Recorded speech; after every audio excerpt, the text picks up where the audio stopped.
Hello, everybody, and welcome back to the Snapshot, episode 68. I'm Brendan Patrick, joined always by Marvel Snap phenom Cam Best. Cam, your week in Marvel Snap, sir. You realize we're only one episode away, right?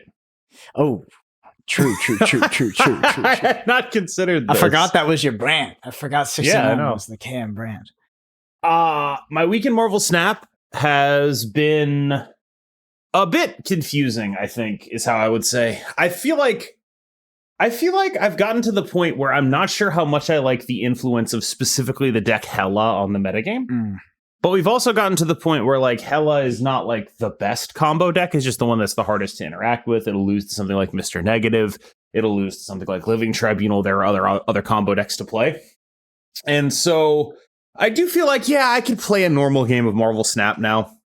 I think basically the higher Hela's play rate is, the lower my satisfaction with the meta. It reminds me a lot of like when Galactus was good, where it's just like, did they do the thing? If they did the thing, I die. If they didn't do the thing, I win.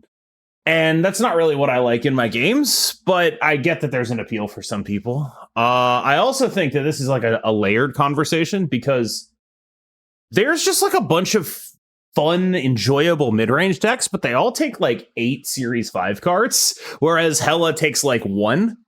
So it's like, it almost feels like it's not pay to win, it's pay to have fun, right? Like we're not in a meta where you have to pay to win. You can play other decks, but if you want to play like, you know, if you want to take like your silky smooth deck and customize it a bunch, well, you need Hope, you need Elsa, you need Kitty. Like if you want to play any of the decks that are like mid-range interactive cores where it's like the best point cards and then like some interactivity with it, you kind of need those cards. And I think I would describe the meta as fairly coalesced, right?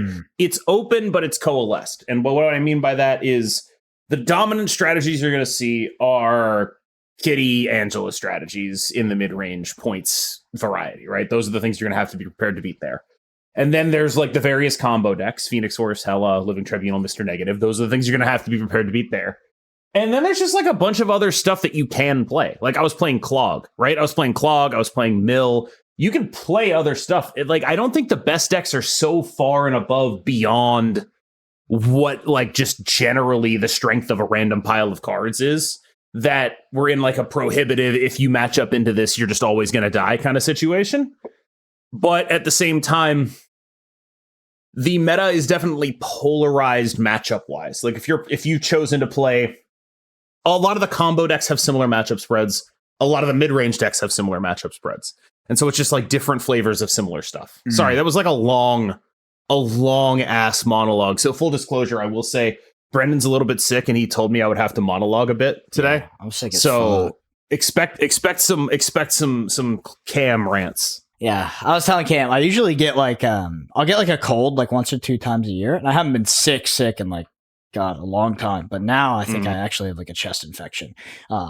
Surprisingly, I feel okay. It's just my voice is a little rough and I'm coughing a lot. Yeah, polarizing matchups. It's an interesting concept in card games, especially when you talk about top decks. Because I definitely gravitate towards decks that have a more smooth matchup spread rather than a very polarizing matchup spread. And while it can be a bit of a fallacy to pick what is sometimes agency simps. Yeah, agency simp. You can pick the worst deck. I really don't enjoy playing decks that have these like 100-0 matchups where it's like, okay, I queued up, I lose. I think that a lot of that comes down to when I am queuing on ladder or when I am queuing casually on the weekend or when I have free time, I'm not necessarily queuing to have the highest efficacy of a win rate, right? Like I do value my time, my enjoyment slightly, not a lot, I'm not doing it for pure hedonistic fun, but it is non-zero important to me to where if I would go to a tournament, even a Snap tournament, I would absolutely completely throw that aspect out the window and I would try to play the best deck. But I really do personally not enjoy very polarizing or what you could sometimes call rock, paper, scissors metagames. Yeah, I honestly think this metagame is like, for all the complaining I do, it's really just I don't like Hela being a real deck. And what I mean by that is like my objection is very specifically that there's just not really anything you can do about it in deck building. Right?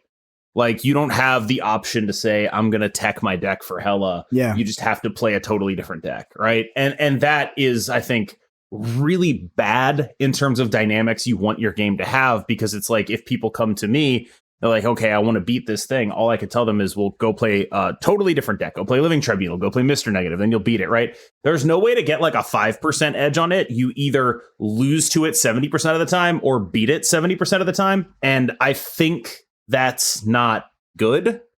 But it's something I've learned to deal with it before. I can learn to deal with it now. It's like specifically a dynamic that Hela has created. And like, I think people sort of miscast me as like, oh, I'm the mid-range guy, right? I hate any combo deck. And I lean into that, right? But I would draw a contrast between the way I talk about Phoenix Force or Living Tribunal or any of those combo decks, Mr. Negative, and the way I talk about Hela. Because the axis that bothers me the most is when the axis for interactivity is at 0. Yeah. I have no way to do anything about that in deck building. I can't. There's no puzzle to solve. There's just nothing. I just eat it or I don't.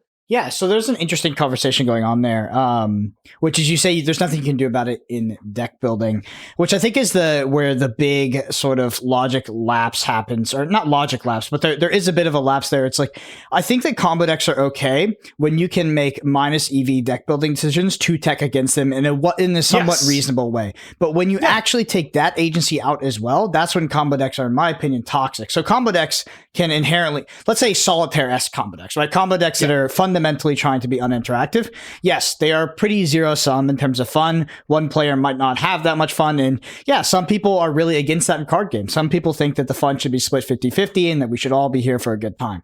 I'm not in that party, but where combo decks lose me is when you sort of, you go outside of the gameplay and it also exists in deck building, where it's like, okay, whether it's because I'm playing a set of colors, let's say I'm playing blue-white in Magic, or a deck in Marvel Snap, there's actually no card I could reasonably add to my deck to interact with this. That's when it feels like shit.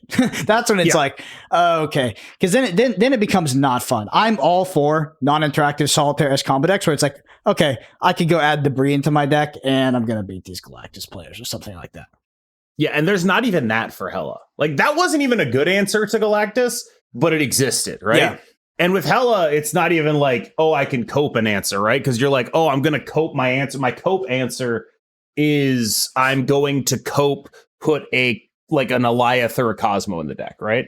But what that actually does, instead of actually cope beating them, it makes you cope stay and lose. When you lose, like, the tech that you're supposed to put in this deck is like, they'll tech them in, you'll get a 50-50 on them, right? It'll be great. And it's like, you know, if you're only getting the 33%er and you're using a whole slot on a 33%er in a specific matchup, that's not a good thing to do. I can't recommend you do that, right? And so it just ends up in this spot where it's like, man, I really wish there was something less convoluted than like, I have to run both Jean Grey and Alioth in order to beat this shit. Yeah. Like, it feels like there should be a Mobius for this, and there's not a Mobius for this. And that's honestly my only real objection. It's not even Hela's fault. It's just, there's nothing that I can do to make it like a matchup that isn't the exact same thing every time. And I realize I'm harping on this a lot, so I want to zoom out and say, outside of that, I actually have no issues with this meta. I think it's kind of fun. Yeah. To do a lot of stuff. It's very open. A lot of stuff is viable. Slightly adjacent concept, but there's this idea of over-teching, or in some games, over-sideboarding for a matchup, where you have these silver bullet-esque kind of cards, but as you add them to your deck, it dilutes your core game plan so much that you actually just end up with a bad deck, even into the matchup that you're over-teching into. Yeah, which can lead to these feel bad scenarios. Anyway, what are your thoughts on the cosmetic shop? Okay, look, here's my thing. It feels like every time something comes out at a price point that is too high for whoever, the response is always, if only they'd sold it at parentheses price point I would have bought it at. And like, I've seen so much like bargaining, right? Where it's like, if only they put it at 1,500. If only they put it at 1,000. If only they put it at 2,000. I can't believe it. And so what I will say is, you will never catch me complaining about the price of a cosmetic. I do not give a shit. The only thing I care about is the price of the actual game pieces. That said, if the prices of cosmetics are going to be this high, can't we drop the price of the actual game pieces? I don't really know. I'd be interested to find out. I'd love to do it. I do worry about a world where everything just creeps more and more expensive with no actual benefit to the acquisition of game pieces. But yeah, I care a lot more about acquisition of game pieces than I do about any price gates on cosmetics. I just don't care. Now, I think a lot of people are mad about the price of emotes because they want them, which I think means, I hate to say it, pretty sure y'all are going to buy them anyway. Like, I'm pretty sure y'all are going to buy them anyway. I will say one other extremely funny thing though. If you're in the second dinner, the creator program, you get 2,000 gold a month, right? Yeah, they don't even give us enough to get one emote. Yeah. They don't even give us one free emote a month, man. Let me tell you something. I signed up for that creator program. I never heard back. But because I signed up, the community manager for Europe, by the way, reaches out to me and communicates with me to ask for things. So it's okay. One time he asked for things, and then another time he gave me some free code. So it's push and pull. But yeah, I actually never got into the creator program, I guess. But I'm pretty sure you're in them if you got the codes. Yeah, but I don't get the gold or whatever, and I had to talk. Are you in the main Marvel Snap Discord? Nope. Well, then you can't. Yeah, dude. Is that how you get them? That's where the fucking creator program is. I figured they just piped it to your account. I don't like. You need to like. Oh man, yeah. Just Jesus. minus 20K in gold incentives. Yeah, generally that's how it works. I don't know. Maybe you're not in. What do I know? Yeah, I never got an email back, so I was like, "Fuck it." I don't even know how it. Like, if there's a Discord, there's perms. I don't know about that. That's how it is. There's a channel in the official Discord. Yeah. So I'm not breaking my NDA to say that. That's a public thing. It's a known thing. I'd hope that wasn't something secret. That's like no, it's not. It's not an NDA thing. That's like on the page where you sign up for the creator program. Is that it tells you that? Yeah. So. Yeah, maybe one day I'll get in, but I might also have to join a Discord, which is no. You're literally in my Discord. Hey, you have a special role. That takes a lot from me. Next one is USA. Next one, the card that released this week. US Agent 2/3 ongoing 4, 5, and 6 costs have -3 power. I have no idea. I can't buy him. I have been afraid to click into the collection tab to see if I could buy it. Like, can we talk about the bug? Yeah, talk about it. I'm actually like, I've got stuff to say, right? So here's the bug as I understand it. And I don't know when compensation is going out. I don't know if compensation is going out. I don't know what specific demarcations of compensation are going out. But I will say, I am legitimately pretty fucking upset about this. Because the fact that acquisition bugged, like you couldn't open the card, right? Like, sure. Okay, fine. The fact that their fix for it then introduced a bug wherein you entered the collection track and could not leave, that is annoying. Like, that one is annoying to me. It's like, you know what? I accept that things will go wrong generally. Like, if this was not like necessarily foreseeable, if it was something, you know, whatever, I get it. Sure, that's like, things will go wrong. It sucks that they went wrong on something like this, but things will go wrong. And I'd imagine actually that they're probably more mad about it than we are, because they make money selling new cards and no one was able to buy it. And they have to spend a bunch of money buying back everyone's goodwill by giving compensation and all that. Sure. You know what? Yeah, I get it. We're probably both the same amount of mad about that. Mm-hmm. The fix breaking it, and that also happening with the end turn thing, is very frustrating to me, because they fixed the end turn thing. Now you can retreat now you can click undo end turn when someone snaps. Except now sometimes you can't click end turn at all. And I think that bug did exist before the fix, but the fix seems to have made it much more common. And it's like that is 2 bugs in 2 days that, in fixing one issue, they created another one that is probably not as bad, but still, like, if that was the original issue that had happened, we'd be just as mad.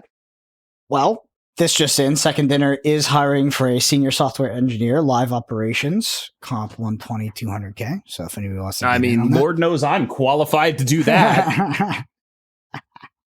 I guess that's the other thing. Is like, it always feels like I'm dumping on people here who I am not qualified to speak on, right? Whenever I'm talking about this, like, I don't know how hard this shit actually is. I have no idea. I just know that as an end user, it was a disappointing week for me. That's what I'll say. I think as an end user, as a customer, it's okay to expect excellence for something that you pay for, even if you don't fully understand it. I mean, as a consumer, you are the one that is spending your resources, right? So, I mean, I don't want to care in it, you know?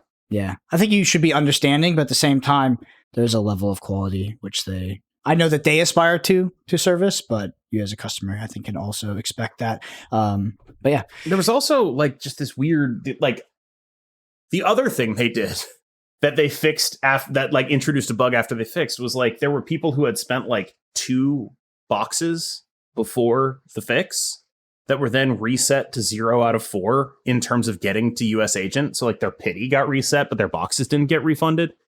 And as I understand it, I would hope that those people are refunded. But as I understand it, there have been no official communications on that yet. And so I guess I just basically feel like there's no reason for me to doubt their generosity in terms of like they're going to refund everyone who got impacted. Right. I get that. They will. It's just another one of those situations where it just feels like there are really knowledgeable people behind the scenes who could explain this really well, and it doesn't seem like it ever makes it the community. Like there's only that's a good even when you talk about like point. Even when you talk about like Discord, where it's like, you know, that's probably the place where the communication is best. It still feels like there's just a lot of like missing gaps where like if someone could step up and really like, I mean, they're hiring for a community manager and you can really feel it, right? Like you can really feel like there's no messages in game, you know, detailing the issues and talking about what they're doing to fix them. There's no like pop up when you enter the game. There's nothing like that. There's nothing saying like when they said a thing like, hey, when they had a thing on Discord, it's like, we don't advise you opening spotlights right now. Put that in the game. That should be the first thing you see when you open the game, right? Like there's just a lot of stuff where it's like, I wish it feels like their communication is such that it turns wins into mid and mid into losses and losses into worse losses. And I really wish it wasn't like that. Cause like I have to then go and like wade through my Discord and figure out, you know, okay, here's person in situation X. Are they going to get compensated? I don't know, but someone there does. And I wish we had someone to tell us that. Yeah, I definitely agree with you that like most of those messages, if not all, should be communicated through in-game and not through platforms like Discord or Twitter. I would assume that most of their user base is actually not in the official Marvel Snap Discord as well. I'm not. You're not in there. Yeah. I am anti-Discord. I view Discords like Horcruxes. Like once you're in them, it's just like you get a bunch of them, you get spammed, you got to mute them, and it's just like. So I've been transitioning more and more offline as I progress through life. I just don't. Notifications don't bring me joy. Distractions, things like that. So if I don't need to be in there, I'm not in there. You know, there's a setting on Discord where you can mute all the @everyone's and @here pings, right? Yeah, I mute them. I mute all the Discords, but ultimately I just don't need the clutter because that communication, even if it could make me, let's say on the aggregate, you look at like over the course of years, it could have had like a 1%. Like I could have had this like 1% more optimization because I knew not to open spotlight caches this one time when I would have also been compensated anyway. It's just like I'd rather just not worry about it. You know, like it's just no big deal to me.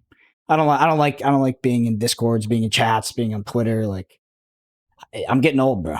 I'm getting old. Yeah, that's some boomer shit. That's some boomer shit. All right, OTAs. First off, we got Alioth or Eliath. People love it when I say Alioth, by the way. That's like their favorite. They never correct me in the comments. Yeah. Never. He was a 6-2. Said on reveal, destroy all unrevealed enemy cards here. It is now a 6-8. Oh, it's a buff. But it says on reveal, remove the text from all unrevealed enemy cards here. I think it is significantly worse, and I think that's good. There's this thing that's been happening where, like, so here's the thing. I think Eliath was overrated, but my perspective is biased, right? And because, like, I play in the relatively higher levels of the game, and I think at that level he probably was. But when I go on Untapped and I sort, you know, top 10%, which is a reasonable proxy, right? It's not top 100, but it's like, you know, I guess it's like top 10,000 or so, right? That's what it ends up being. I went through that and I looked at like the last 30 days. Eliath's win rate was comparable to, you know, Hope Summers, to Shang-Chi. Name any of the best cards in the game. Alioth had a comparable win rate and a higher cube rate. Yeah. It was a higher cube rate card. Not even when played, just when in deck. It was a card that had a correlation with high cube rate wins. And that is notable. It had, for example, double the cube rate of Red Hulk, right? Like when you look at them, you can really understand why. Alioth is a card that you can very easily, there's like a thing where it's like, you can cope yourself into staying against decks like Alioth, against decks like Hela. You're like, oh, I could win if X, right? Mm-hmm. You can't cope yourself into staying against a Red Hulk. You know it's there. It's sitting right there staring at you, and you're like, well, I'm going to die to it. You know it's there. You are 100% sure that it's there. There's no, oh, there's a 25% chance they might not have it. None of that shit. Yeah. It's there, and you know it. And that impacts it. Yeah. Also on the flip side, it also does on the flip side, right? Where if you are the player playing the Alioth, you are in scenarios where you frequently can be like, there's actually 0% I lose here. The card gets fucking destroyed. Yep. I win every time, right?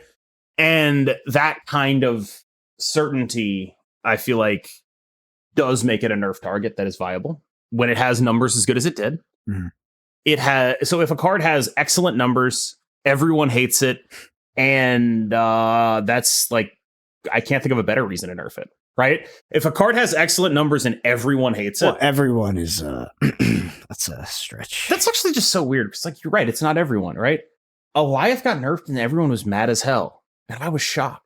I was shocked. I was shocked people were mad about this. I liked Alioth. I did. I lost to it just like everybody else did, but I like the card ultimately. Like it was. I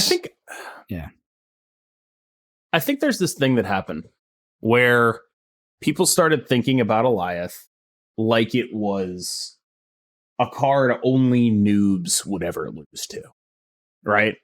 Like it was like a bunch of people who were like pretty good at the game being like, only a fucking idiot would lose to this card.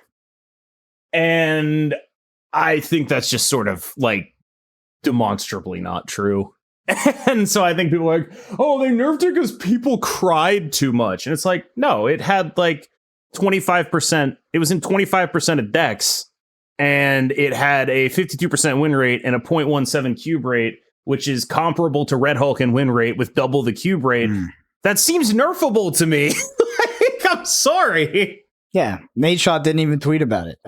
Yeah, no, but that, I mean, it's great to point that out that the data actually backs it up, and it's not just servicing the community and sort of trying to quell them from being angry about this card, because it is not a very symmetrical fun card. We can all appreciate that. It's a bit one-sided fun, but ultimately it's actually the cube rate plus the win rate which made it get nerfed. Yeah, like people would argue like, oh, what about Shang-Chi? Shang-Chi is like a 40% win rate card, right? Oh my God, Shang-Chi, it's a 40% win rate card, a 40% play rate card, right? Sorry, I did not mean win rate, but like Shang-Chi's in 40% of decks, right? Doesn't everyone hate Shang-Chi? Can't you nerf that based on that? And I think the difference between Shang and Alioth is Shang-Chi has an effect on the game that allows the designers to make more cool cards. Yeah. Alioth does not. You can make a ton of cool shit knowing Shang-Chi is there to check it. You can't do shit with Alioth. Like, Alioth doesn't let you do anything else. And I will say, the one take that I hated the absolute most that I saw about Alioth was, well, with Alioth gone, we're just going to go back to throw prio hit monkey decks. Saw that take a lot. It's a terrible take. Alioth was not why those decks were bad. Those decks were bad because they just simply don't do enough points anymore. Yeah. Makes sense. All right, next one here is Zabu. It says, used to say, ongoing, your forecast cards cost one less, minimum one. It is now a 2/3 instead of a 2/2. And it says, on reveal until the end of next turn, your forecast cards cost one less. I mean, how would you describe this? A nuke. Correct, right? This guy got nuked. We've been waiting for it, though. I mean, this card did warp the game. I'm not saying it was bad, but this took up a lot of design, in my opinion. They also mentioned that in the patch notes, which actually were pretty in depth for Zabu. They were like, "Look, we have a lot of figuring out to do about the specific balance of each cost. Zabu fucks us up, and so we need to figure that out, right? And I think that's fair. I just think that it's hard for me not to look at this and look at the perspective of a budget player, right? Mm-hmm. And be like, okay, look. They just printed Hope Summers and Red Hulk, and then nerfed Zabu and Eliath.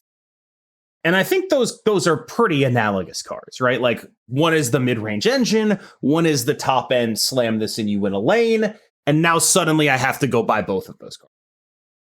And I think, if you wanted to like play optimally, you already did have to do that probably.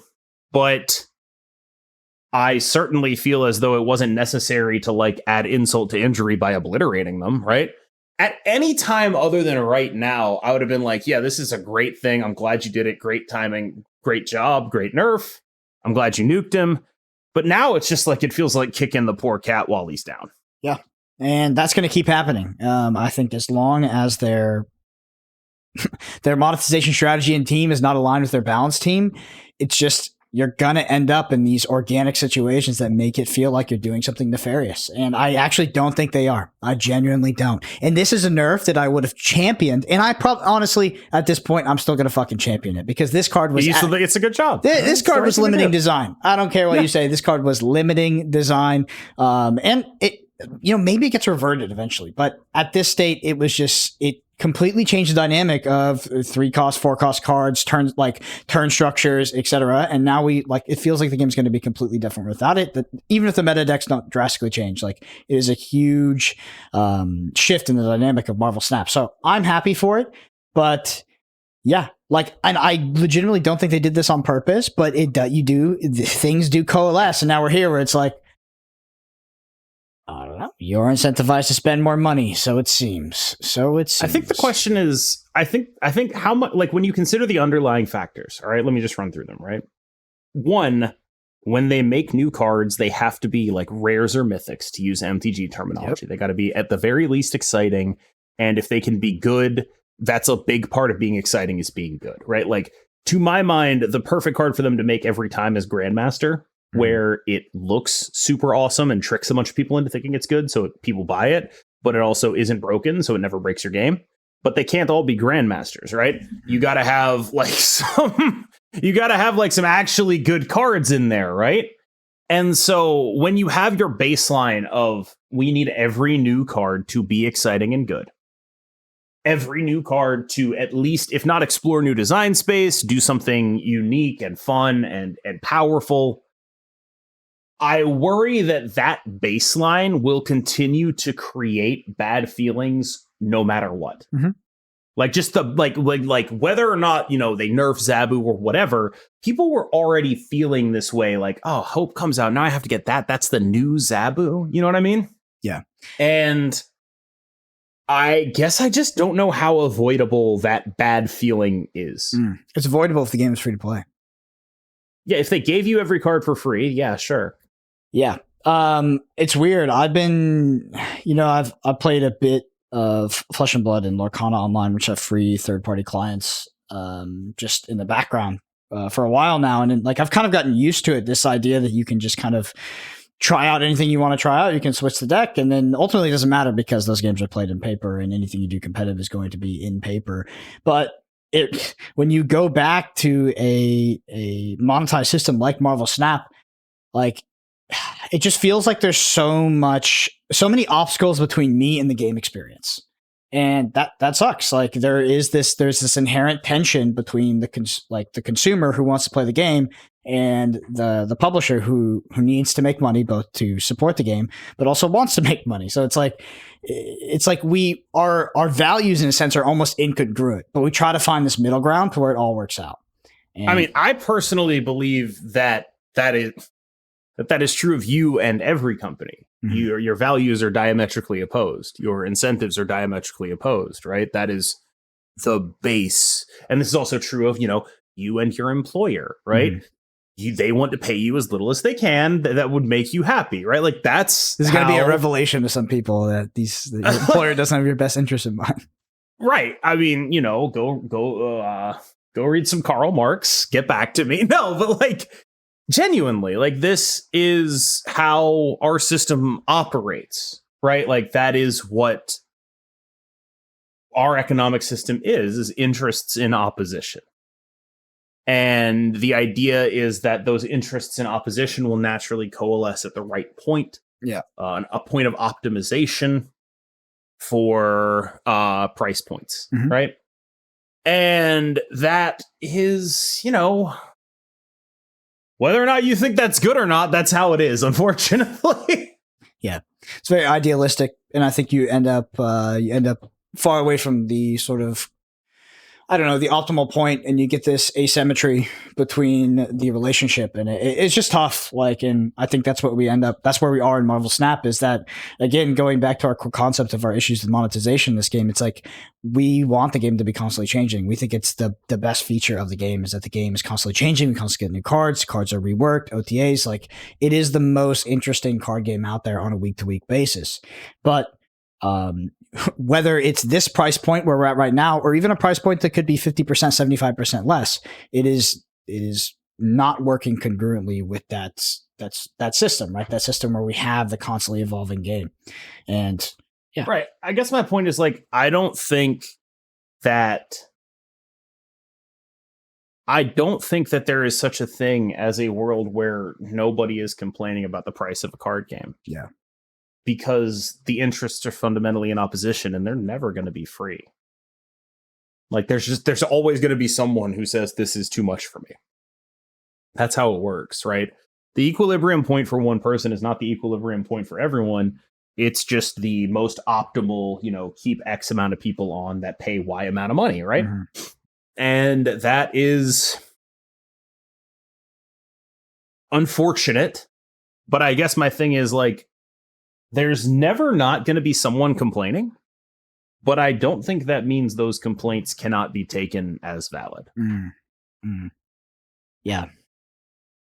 Yeah. It's all, like, I think you're 100% right. Like, no matter where you are, even if we were 99% off of the current price of the game, it would still be an issue.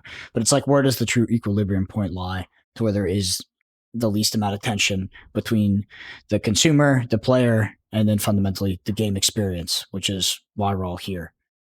Nationalize second dinner. Joe Biden, nationalize second dinner. I am calling on you to nationalize second dinner and provide Marvel Snap to everyone as a fundamental human right. Now, if you do that, I will have some questions as to why you haven't done that with, healthcare. But I'll say I hope it's more effective than my healthcare. I hope I'm still going to be paying. Well, that's because healthcare is not nationalized. That's my whole point. Your healthcare sucks because you're still going through a private company that is taking half of the, like, it exists as a middleman to accommodate, sort of just like siphon money out of the system. If you nationalized it, it would be slow and bureaucratic, but you'd get it. Yeah. Well, I think there'd be no middleman there. I do think that, yeah, again, this is really distracting, but I put a lot of value onto preventative healthcare. And yeah, I mean, especially people being able to have agency of their own healthcare, like being able to run their own diagnostic tests, whether it be blood tests or what. And yeah, I worry about a system that would not allow that, or it would not fall into sort of inbounds with the theory of a system that is paid for, which is kind of, I mean, like you said, it's kind of, I mean, the real problem is if I look at the fucking billing statement, this healthcare I have, it's dog shit, but it's still $500. So there's something that's going on wrong there, right? Which is where the system that's has what I'm talking about. That's yes.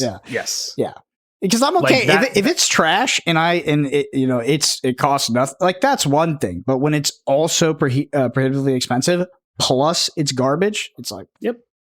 I had good healthcare when I worked for where I used to work. Yep.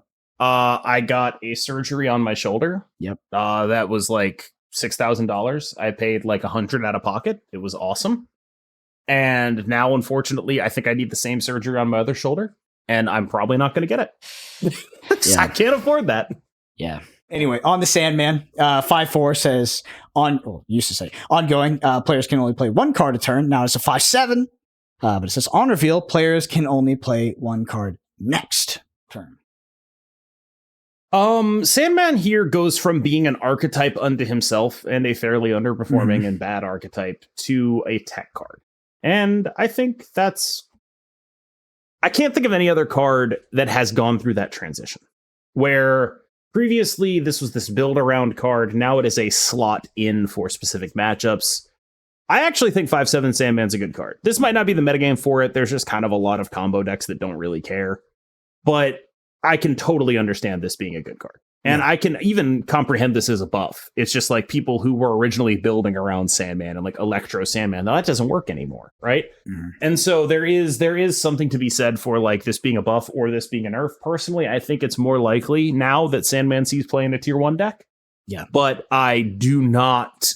I do give some credence to the idea that like this sort of does kill an Arcan. Yeah, I can see that. So I think also in line with that is Lady Deathstrike rework, which it was a 5/4 and said destroy each card with here with less power than this. And again, it was a 5/4. It had been upgraded from a 5/3, but it is now a 5/7. It says on reveal destroy each card here with 3 or less power. Right, so that's effectively just a 3-point buff because most people were not playing Lady Deathstrike with like buffers and all that, so she was only killing stuff that's 3 or less. And I will say, she's a better card now. Yeah, like killing that stuff does matter legitimately. It's her main issue is 5. I think 5 as a cost is very hard to stomach right now, and there are a bunch of reasons for that. One is that there's just a lot of really good 4s, right? A lot of 4s are going to be better than a lot of 5s. And the 5s you do play are going to be like, you know, what is necessarily the upside of doing this over, say, playing Vision, which is more flexible, right? You're giving up a lot of flexibility in terms of getting the power of a Lady Deathstrike. But it can be a real problem solver. But with 5s, like the other specific issue that 5s have is that Hope Summers doesn't accelerate you into 5s. She accelerates you into 6s. And Zabu doesn't synergize with 5s. I mean, past tense, right? He synergized with 4s. And so there's never been a metagame where 5s were really the thing outside of Thanos Timestone stuff. It's always been 4s. It's always been 6s. That's what it's been about, right? And I think that's, you know, interesting, unique, but the fact that like the issue with 5s is if you're just going 1, 2, 3, 4, 5, 6 or whatever, that 5 better win you the lane. Because you're not playing something else there the next turn, right? And so you're in this spot where it's like 5s need to be good enough to win you lanes, and that means they need to be competitive with 6s, and I don't think she's competitive with 6s. And I think that's the issue she has. Because like when you look at like a Vision doesn't have to be good enough to win you lanes, because it can go to a different lane. You can flex that, right? When you look at Devil Dinosaur, he's big enough to win lanes. Ronin, big enough to win lanes, right? Like when you look at what these 5s are, the ones that see you play are either big enough to win lanes, flex out of it, or are unique utility pieces. And she's closest to a unique utility piece, but she also needs to like either win the lane or win the game with her effect to be worth running. And I think that's a little too rare right now. All right, last one here is Strong Guy. It was a 3/3. Used to say ongoing. If your hand is empty, plus 6 power. It is still 3/3 and it says ongoing plus 6 power if your hand has 1 or fewer cards. Great call. I mean, we all know I'm a Strong Guy fan. I don't know how much more viable this makes him, but it makes him competitive, at least in the discard deck. He's probably not the best option for that slot. It's probably still like, you know, Corvus and Helicarrier. But if you don't want to play Corvus Helicarrier, he is probably the best option for that slot. And I think that's just neat. It's also just really good for early pool players because there's been this weird, stupid tension in the game, early pool, where you're like, I want to play a discard deck. I want to play Strong Guy. I want to play Apocalypse. And then you're like, wait, shit, I can't do that thing. I can't because they don't work together. And I'm just glad they got rid of that. Well, speaking of Strong Guy, I want to revisit a Snapshot ideology that came up a few months ago. I wonder if you still believe it. Just want to expand on this. And that is that 235 pounds is a mid-bench. It's a mid-bench. Agree or disagree? I think it was 225, but yeah. Because 225 is 2 plates. I don't know why I would have said it about 235. Why are you putting 2 5s on your 225? I don't know. There's like a meme. I think it's because like this is actually like a meme online where people say that 225. Yeah, I think it is 220. I don't know why. It is 220 because that's 2 plates. Yeah, it's mid, right? Yeah, it is. That's correct. Yeah. So I had a friend that recently started working out with me that's local. And, you know, that's like one of his aspirations. So I was like, I totally encourage that. But I just remembered now because we were talking about strong guy who said 225 is a mid-tier bench. So let me put in perspective. 225, 235 is what I rep. That is my standard rep. 4 sets for 10. I think of that as mid. Mine is 315. Yeah. That's a typically lot. like 3 more. sets of 8. Yeah, that's a bit more. Typically it's like 3 sets of 8. Yeah. It would be higher, but like I said, I probably need shoulder surgery at some point. Yeah. I wish it was higher. I really do. Did you power lift or anything or no? I just I have one good lift. It's bench. Yeah, just a thick boy. Yeah, I'm aging into like the 40-year-old dad at the gym who's like strong and fat at the same time with like an inexplicably large bench that you never see doing legs. You need a gold I'm chain. aging into that. You need a gold chain. That's what you need. Yeah. I'm gonna start going bald and gray. It's gonna be so sick. I really can't wait for my TRT arc. TRT arc. Yeah, I'm gonna get TRT. Yeah, once I get health insurance again, that's the first thing I'm doing. I'm going to a TRT clinic. I'm like, oh, my testosterone's so low, I need gear. Snapshot 2026 is going to be 315 is a mid bench on the TRT arc. I would say that anyway. I think like it's not like a mid bench. It's like what standards are you using? Right? So obviously, this is actually like a way of approaching life. When you talk about the standards of what is and is not excellent, do you take a sample size of the entire human population, or do you take a sample size of a very small percentage of the population to which you actually compare yourself to? Mine is the latter. Yeah, who are you competing with? Right. So 315 is a mid bench. I have been in gyms where like me repping 315 was very impressive, right? Mm-hmm. And like people would be like, whoa, damn, that's crazy. And it's like, not a lot of people in those gyms have been going to the gym as long as I have. It's like, who are we comparing ourselves to, Yeah. I wonder if anybody did get triggered by that segment. I will say that ultimately, you bench, nobody cares. And it doesn't matter either. But it is. I care in the context of like, it's a really good comeback to like toxic alpha male shit. I get a lot of like toxic alpha male shit because, I don't know, I'm like fairly vocally like, pro LGBTQ, right? Like that's the kind of thing that'll come up on my channel and I'll be like, yeah, that's what I think about it. I'm fairly left wing, right?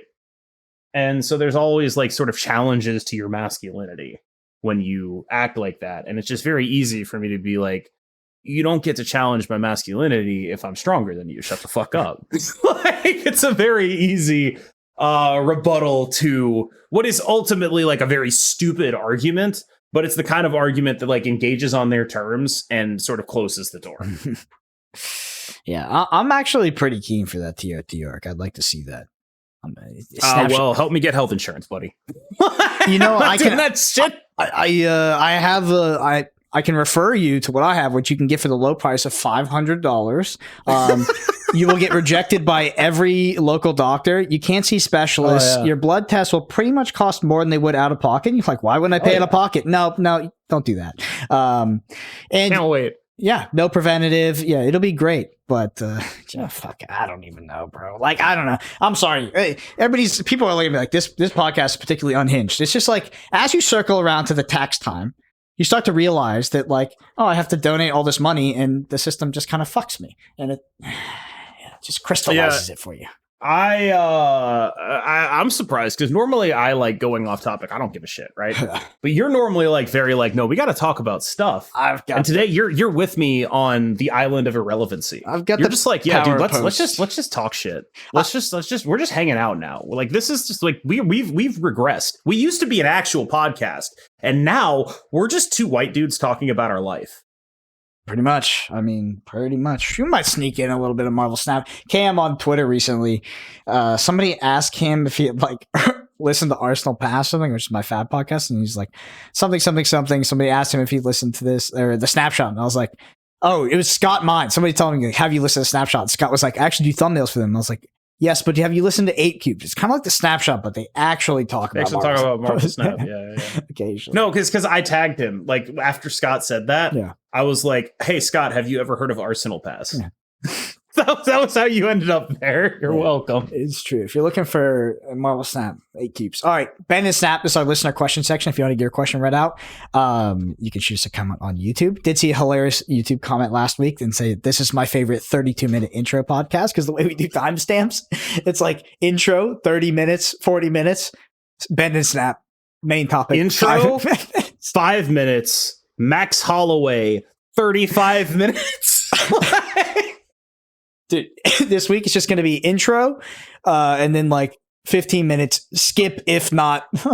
Holy shit, we literally talk about the UFC the entire time. Disclaimer. All right, first one's from Dustin. They say, I appreciate how Ben and Glenn have been have been to creator interviews and appearances, how open they've been. It feels way more than any other game I've seen. I'm glad to get some amount of insight. I'd worry if creators started going hard on them, they would stop.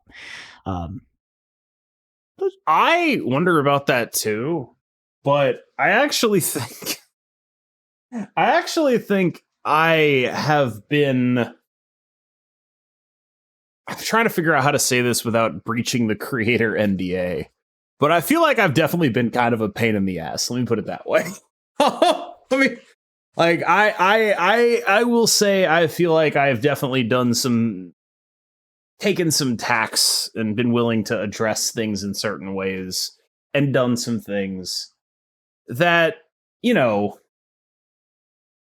I don't know. Like, I think it kind of depends on what you mean by going hard, right? If you mean interviewing them like a Reddit commenter would, well, yeah, of course they wouldn't do anymore because that's like kind of a fundamentally irrational way to approach anything, right? But asking real questions, I think I can do that. It is kind of odd that like the timing things went down because I feel like if I had Glenn on now and if we had Glenn on now, I'd have way more, I guess I think harsher questions now, right? Where it's like, how do we deal with that potential treadmill problem? I'd definitely be asking more about that, like in the wake of like the way people responded to Zabu and Eliath.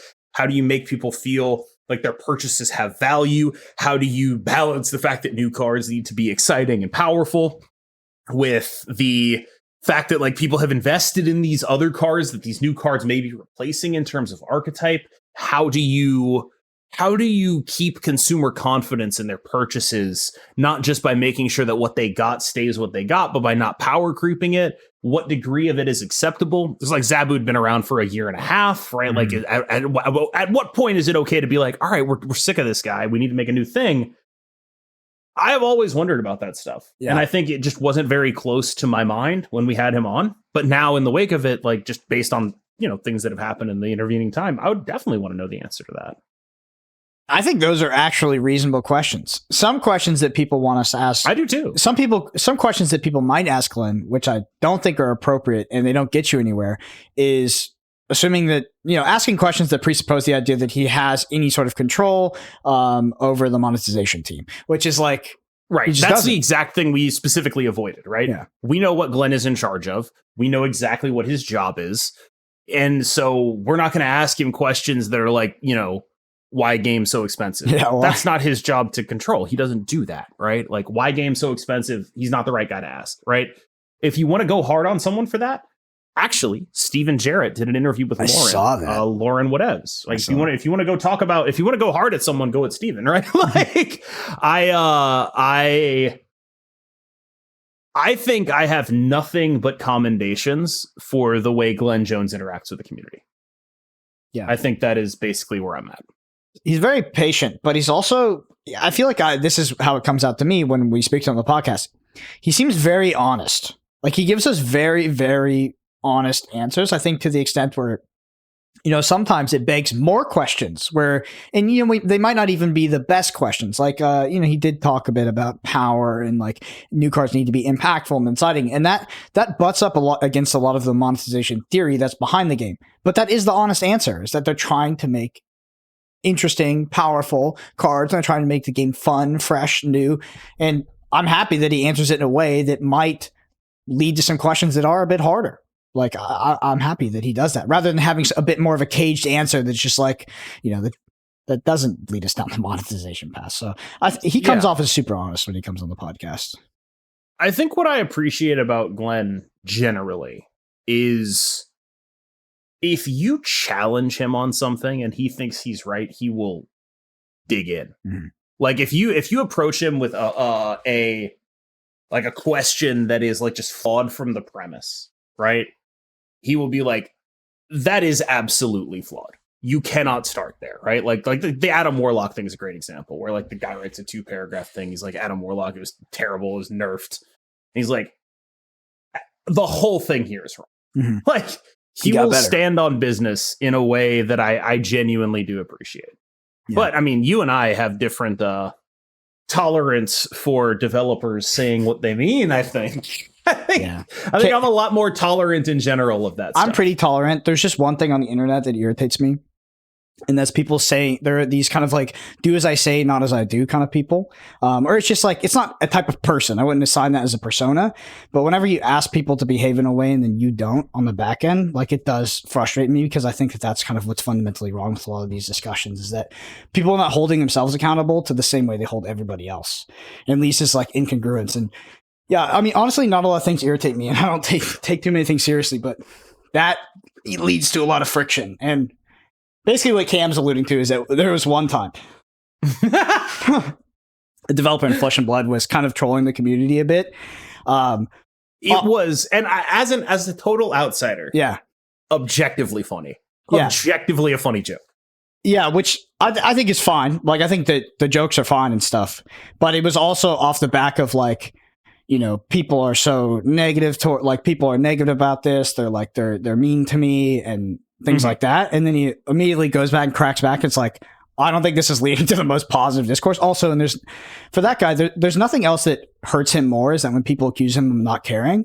And I think that the way he presents that discourse, it leads to people feeling like that he doesn't, right?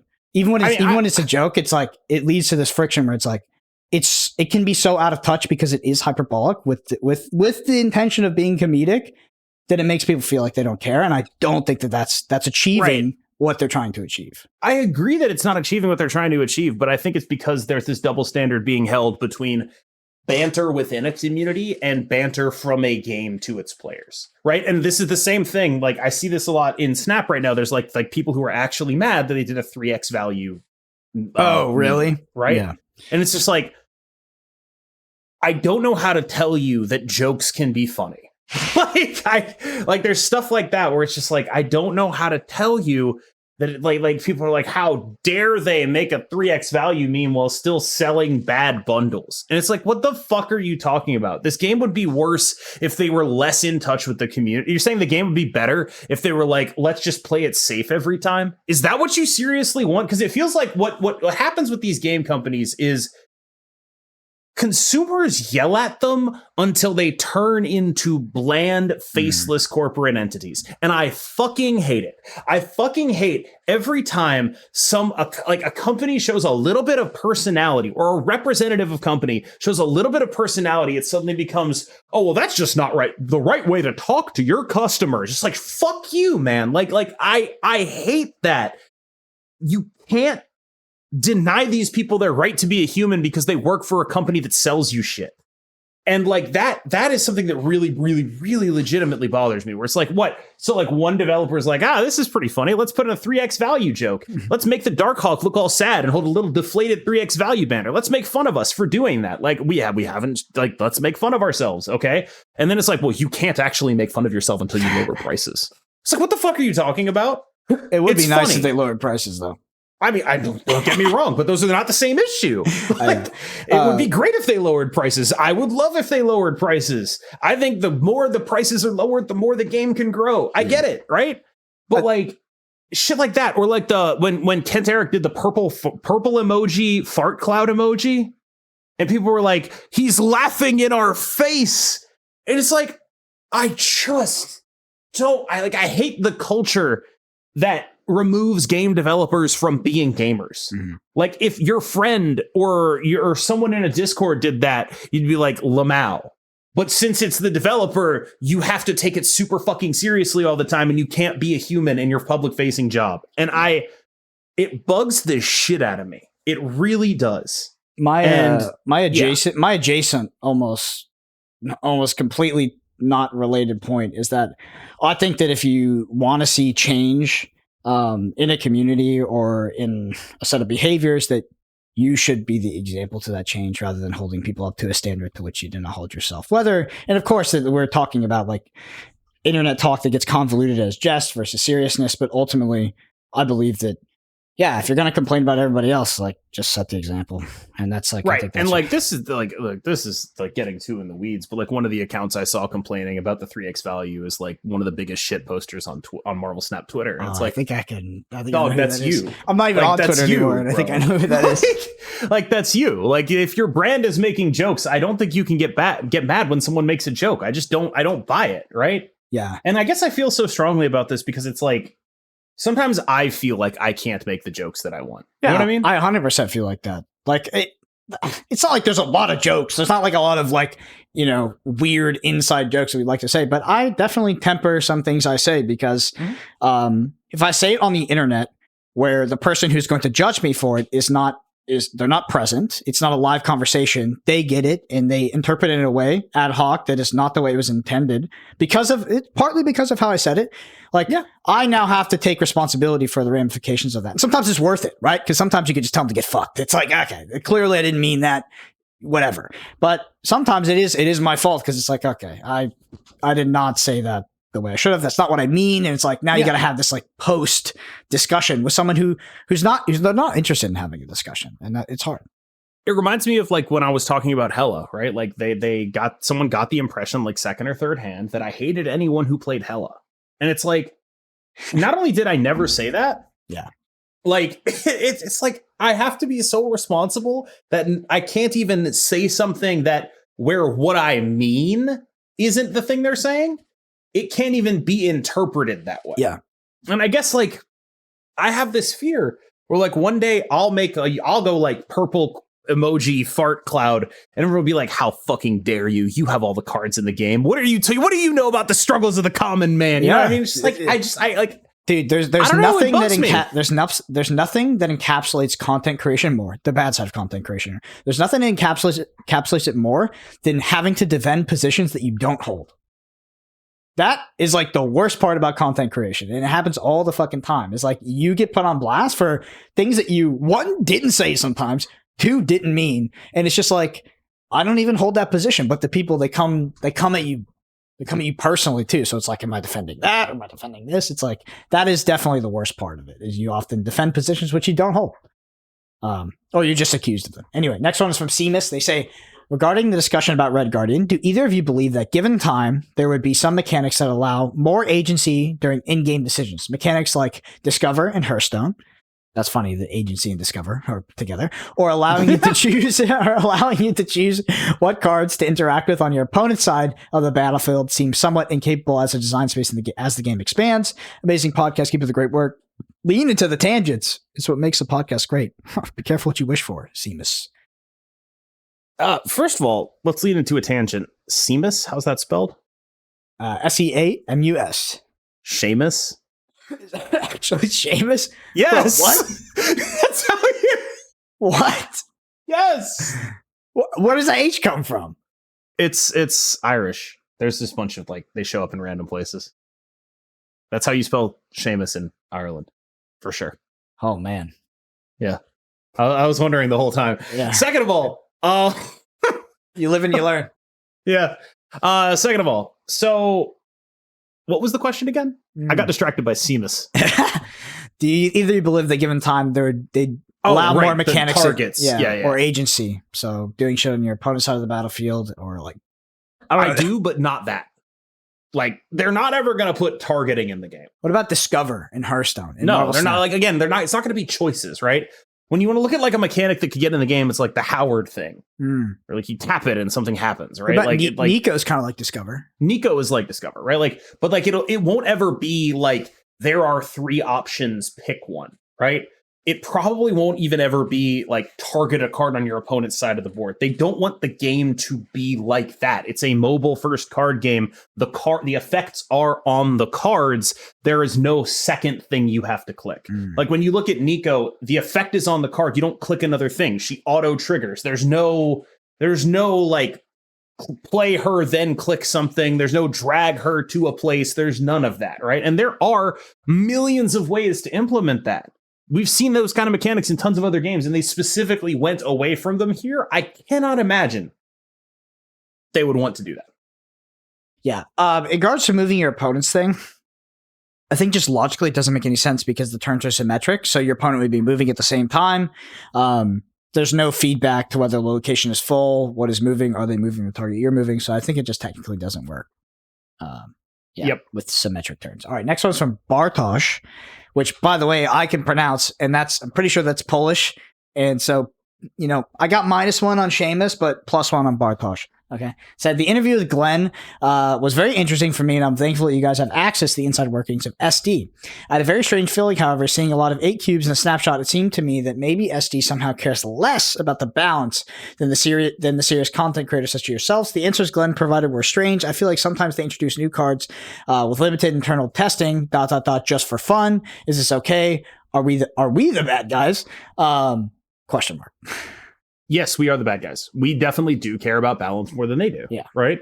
Objectively. Right? Like, and I don't mean that as a bad thing. I just mean like these small edges are far more perceptible to high-end players. Period. Every time. And our only concern is our enjoyment, which comes from mostly a balanced game. It's the only thing we give a shit about.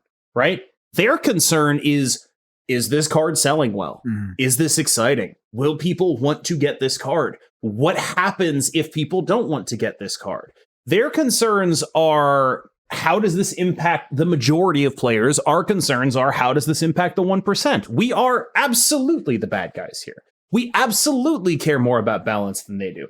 And that is why high-end players tend to be so prone, myself included, to proposing these duct tape solutions rather than focusing on the core design principles of the game.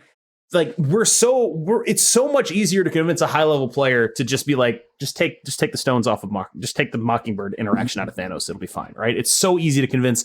You ask anyone in the top 100, they'll be like, yeah. Right? To a game designer and they're like, oh, it's like sacrilege. Yeah, you say that to a game designer and they're like, you are absolutely a hack. Yeah. You are a fucking hack. Right. Like it is. And I think this is key here. They're the ones who do this for a living. Like they know what matters a lot more than we do. We can identify that it is a problem, but identifying an elegant solution to it, they are way better at that than we are. And I think like I've seen this multiple times where it's like, I'll just sitting here like, I don't know how the fuck you solve this card. I don't know what the fuck you're supposed to do to actually make it work. And then they'll come out with something and I'll be like, damn, that is a really elegant solution to that problem. I think Blob is a good example. I think Miss Marvel is a great example. Like these are cards where it's like, I have no idea what you're supposed to do about it. And they come out with this very elegant, full solution every time. They keep doing it. Like they are better than us at this. They are. Yeah. And I think that a lot of that is because our only concerns are gameplay, balanced gameplay. And their concerns are wider and generally more conducive to making a good, exciting game. Yeah.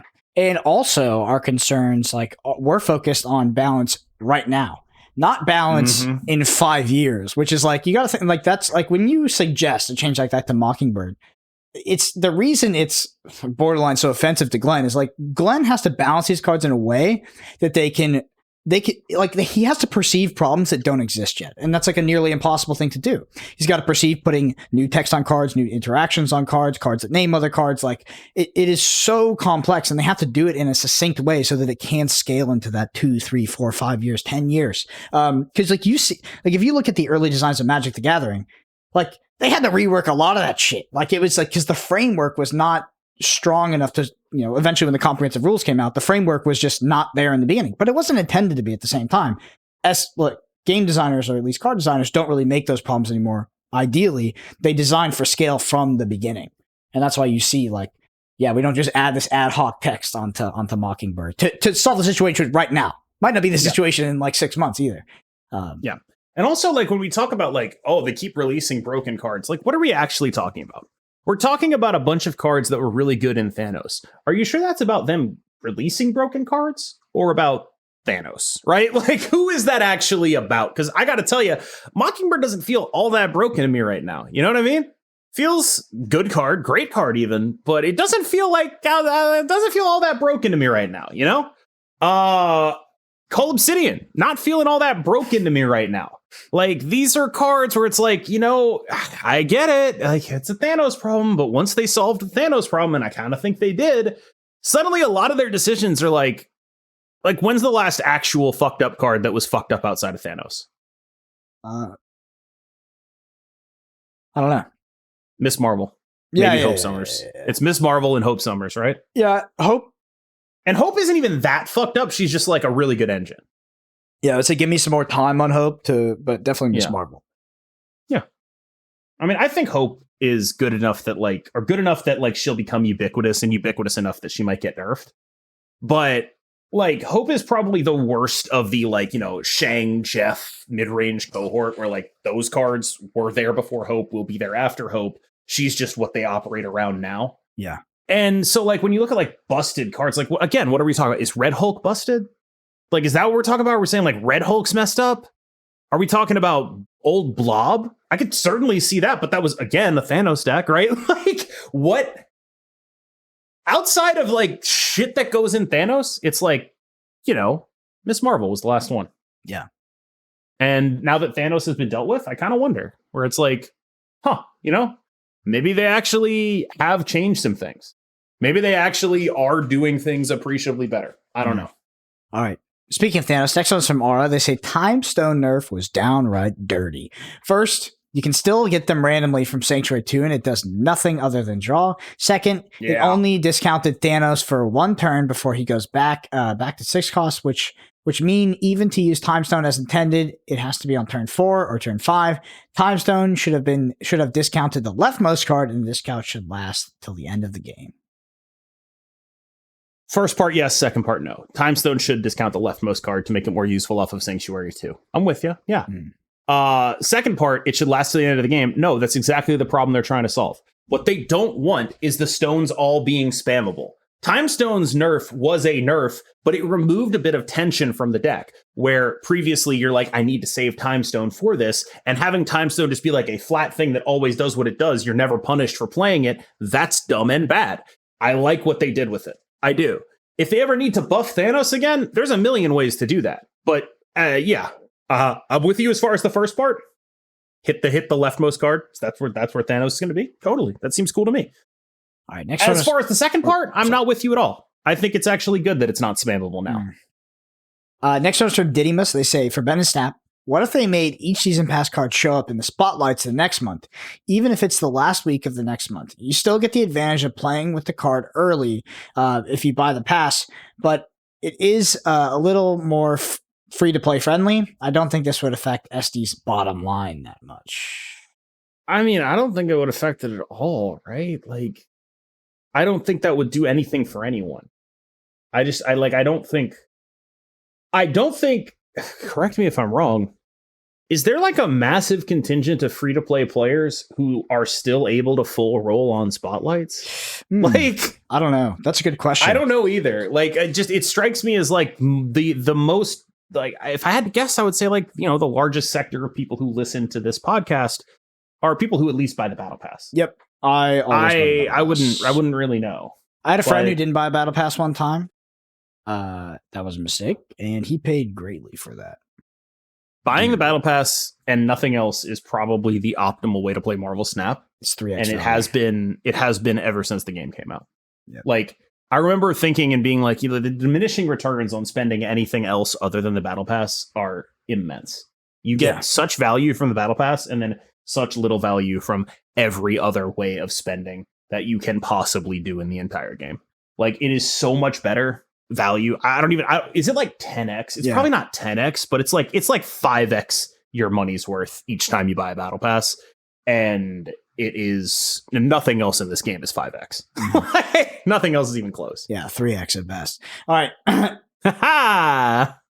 Next one is from Armand. They say, question for the Ben and Snap. I thought you guys did a great job with Glenn Jones' interview, but one question I have for him is, what happened to Firestar? I'm assuming she was too broken, but I would love a breakdown from him considering other broken stuff that has hit live release. Apologies if this was already explained on one of the forums. Keep up the great work, guys.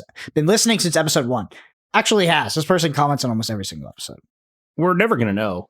One thing that I don't know if people are aware of is that Second Dinner has a very strict do not comment on leaks policy. Yes. So if something gets data mined, they're never going to address it.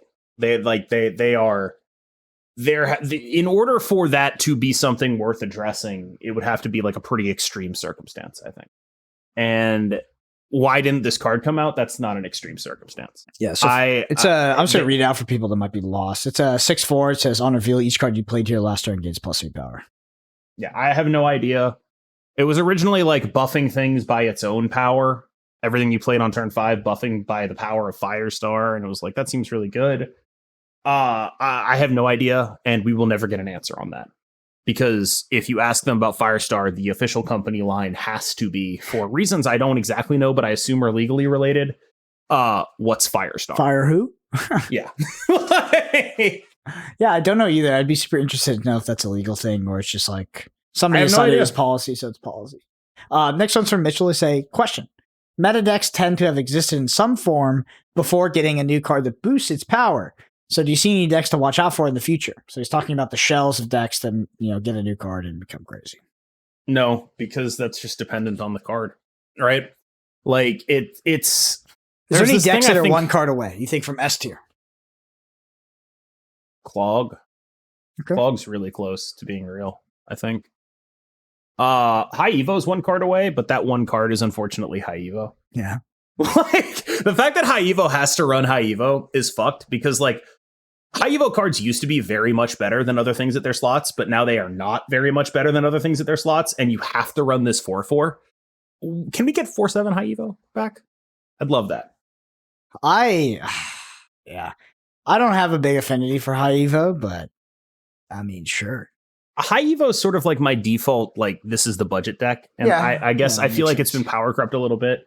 And I feel like the downside of having to run High Evo is so strict. Like High Evo Cyclops is not that much better than the average 3 now.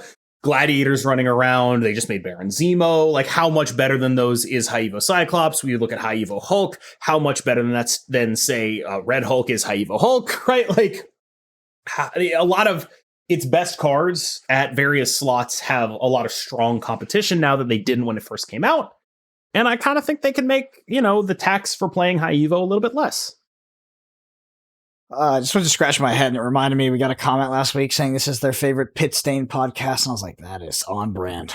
You are ridiculously sweaty. Right? It's a dark shirt. Normally it's me. You are. No. It's always me too. I just hide them in the shadows. Like I'm. Oh my god! I always got some warlocks sitting under these pits. Yeah, you are outrageous right now. Cooking. All right, next one's from Mr. New. You're being cooked. This is alive. A big softball here. What do you think SD can do to improve card acquisition? Make everything cheaper. Yeah. Baboo! Make it free. Improve card acquisition. Okay, so I'll start with identifying specific pain points. Yep. The first pain point is the slog through Series 3. They could just simply, take 2 collection levels off between each one. That'd be one way to do it. They could introduce more free Series 3 getting. Like right now you get 1 every month. Maybe you could do 1 every 3 weeks, 1 every 2 weeks, even if we're feeling super generous. Ways to like make that easier are, I think, the most important things you can do. Then you could also, I think you could also say, I don't know, improve the other pain point I would notice is the 4th slot in Spotlight caches. I think that's a pretty big pain point. The 4th slot in Spotlight caches. I also think that maybe like one of the things I've been kicking around is like, is there a way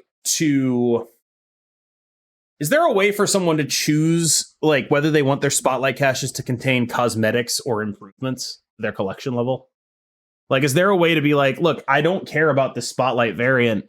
I will take 1,000 tokens over it. Like, even if it's at like a depreciating rate, just having an ability to toggle that on and be like, I don't care about this variant. I don't. Yeah. Do you think the whole randomization system is just fundamentally shit for the consumer? Where it's like, you got it. Like we talked about it before. You should have 4 ready to go. Like, you should not be gambling. But is that whole system just like kind of predatory on the consumer? And does it add any value to the consumer? It adds no value to the consumer. Okay. Again, like this is one of those weird game designer things, right? Where it's like, it's very easy for me to say it adds no value to the consumer and not think about, the hype moment of rolling it on one, right? Like, it's is that added value? It is. That's what I mean, right? Like, it's very easy for me to look at that and be like, is that added value to the consumer, or is that succeeding within artificial constraints? Yeah. And to what degree is succeeding within artificial constraints added value? I don't know. So this is like the kind of stuff where it's like, I really wish we could get Steven on sometime, because Steven is the monetization guy. And it's just like, I would really love to hear him talk about that stuff, because I think there's a lot of like, I don't know if I want to say like euphemistic talk. Yeah. When it comes to like what added value to the consumer is. But it does feel like it's the part of the game in terms of how I interact with it that I understand the least. Like, how do they approach this? Is it just actually like straightforward, like this is what we think we can sell it for? Or is it like, okay, if we get people invested in cosmetics from opening these sick ass variants, they're probably going to be more likely to like care about splitting them, which gets them more invested in the cosmetic system, right? Like how much of cosmetics being in there is we need filler, and how much of cosmetics being in there is we want to get people invested in cosmetics and not just game pieces. Well, what if we beat our customers into submission to the extent that they get Stockholm syndrome, and when they roll it on a single one and get it for a slightly discounted price, even though on the aggregate it doesn't equal out to actually cheaper, like they'll just be excited. Is that value? Because like I think the whole like is that hold on, is that even true? Because it is cheaper still than 6,000 tokens no matter what. I'm asking, like, okay, so the system fundamentally, like, is it? Yeah, I guess it's cheaper than the alternative, which would kind of lean into more of the Stockholm syndrome, where we've been told that there is this price for cards. There's no justification for it. It is just the baseline that, you know, the omniscient sort of higher powers told us this is the baseline. This is how much it costs. No other reason. And when we get it for less than that, we think we're getting quote unquote value, which is kind of a perversion of logic, right? Like, it doesn't make any sense. Like, is it value? By definition, yes. Is that value artificial? You know. Okay, maybe it's just artificial value. It's like opportunistic value or something.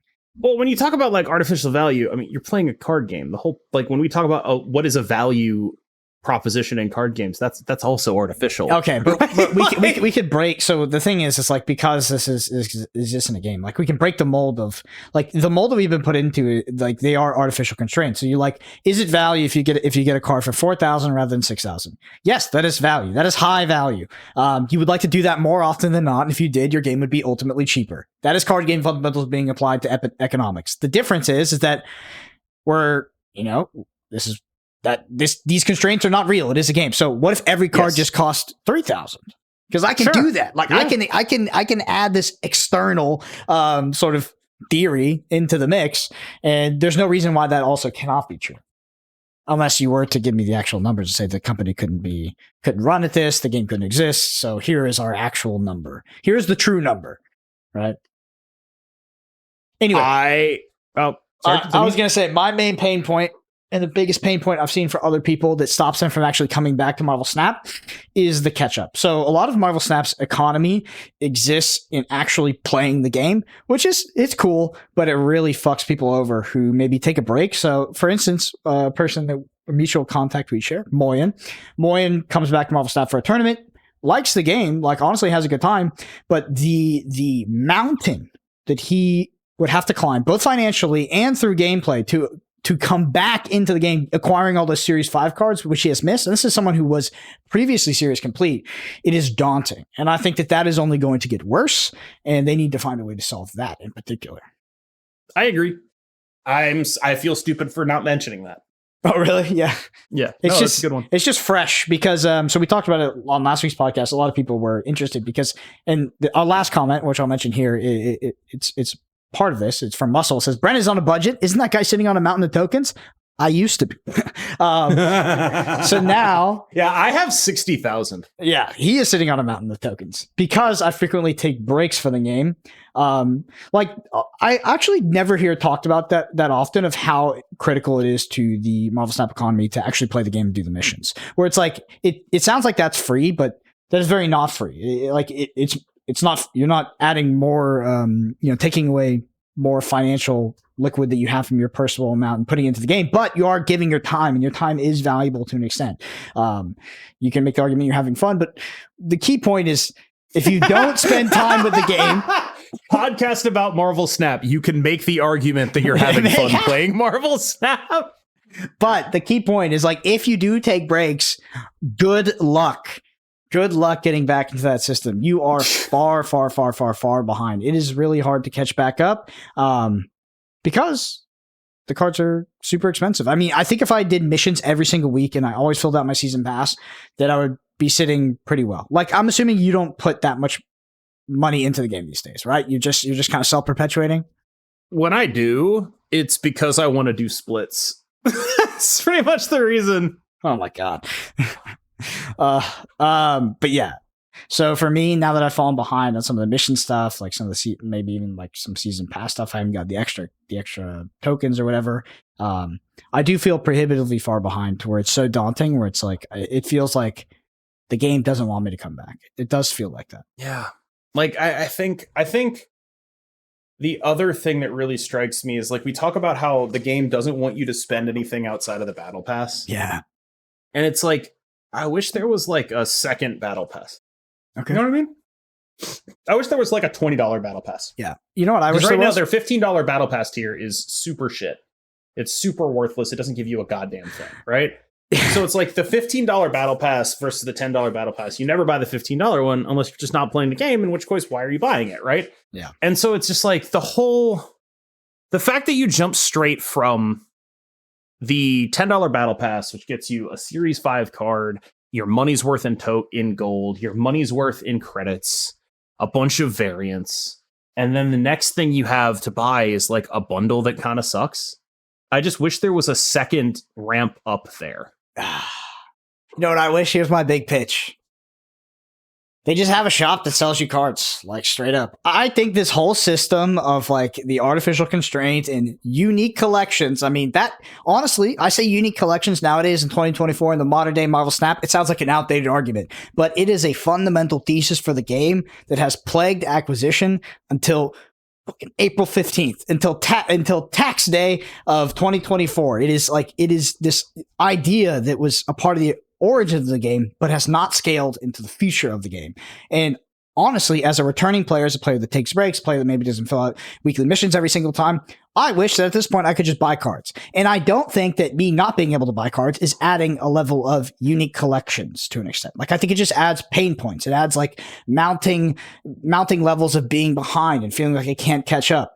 Like, I think that you just sell us cards. I think unique collections was bad in the first place, but I don't think, like, especially nowadays, I don't think we should be dying on that hill. I think they've already died on that hill. I think like that. Are you okay? I'm gonna die on the fucking hill. Holy shit. You're dying on the hill right now. I think they died on that hill a while ago, where it's like, if you were going to pivot, you would have done it by this point. They're not pivoting. That's the hill. Ugh. Yeah, but fuck. I wish they would just sell us cards at this point. Shout out to Kate Bush. Kate Bush. Dude, we're running up that hill. Oh, my favorite part of last week's episode is when you saying you got a fast car. Well, it's like, yeah. Can you run that back? What was that? Oh, which one? You want me to sing it? You want me to sing again? I'm not singing again. You have to pay me. This is like feet picks. I don't have any money left, bro. I've been trying to keep up with Marvel Snap. I'm not singing Fast Car again. I refuse. This is not your favorite fast car singing podcast. This is my favorite monetization podcast, both Marvel Snap and the government. If you had to rate Marvel Snap on a scale of 1 to tax time, honestly, they feel pretty similar. You know, sometimes, dude, you're aging into this. Everyone gets mad at your Flesh and Blood podcast because you're just like, oh, this guy fucking hates the game. You're turning into that for Snap now. I really like Snap. You're gonna go. I don't know why everybody thinks I fucking hate these games. It's crazy. You're gonna go play an NFT game now. You're oh, parallel. You know what's funny is I don't log into my main account of Twitter on my phone just to stay off of like scrolling and all that bullshit.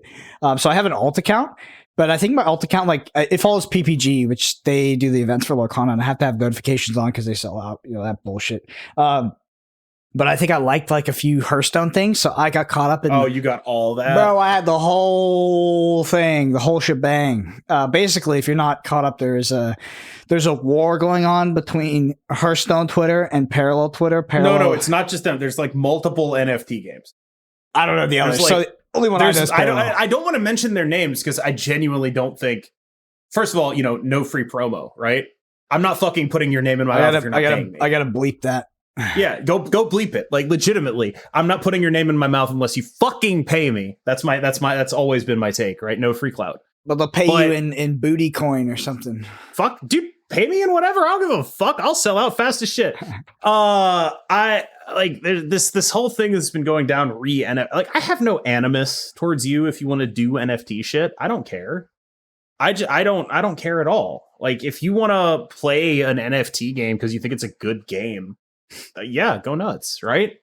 But like, there's this thing that happens with like crypto games where it feels like they were designed monetization first and game second, right? Bro, it's like, bro, you're playing Marvel Snap though, right? But at least Marvel Snap was designed as a game, and their monetization actually in Marvel Snap is pretty clearly like ad hoc slapped on after the fact, right? Like, they fucked up Nexus events. Everyone hated their monetization, and they had to and ever since then they've been like, all right, how the fuck do we monetize this game, right? Yeah. Like, and the answer they've come up with is charge you a fuckload of money. Don't get me wrong. I'm not gonna sit here and be like, oh, I, the Marvel Snap gamer, get to judge the monetization systems of other games. No, I get it, but it always feels like those games exist because of their attachment to crypto rather than the reverse, right? Like, the premise of the game starts with the crypto and then builds out into a game. Yeah, and I think that's absolutely the case. I think that like you would catch 99% of them, maybe 1% no, but 99% of the cases you would catch that. I think that's for a lot of reasons. One, how do you distinguish yourself as a modern card game? Right. Second, didn't raise a lot of money. Like, if you want to compete with Marvel Snap, you need funding, you need a history of doing games. So you need some sort of differentiating factor. So I empathize with that they want to differentiate there. Also, it's very easy to raise money if you pitch yourself as Web3, NFT, whatever the fuck. There is a lot of venture capital fucking flying around. Yeah. You would have, it's whatever you think it's way more. It is more than you think, yes. Yeah, it's insane. And the due diligence and the competition for getting that sort of funding is much lower, like insanely lower.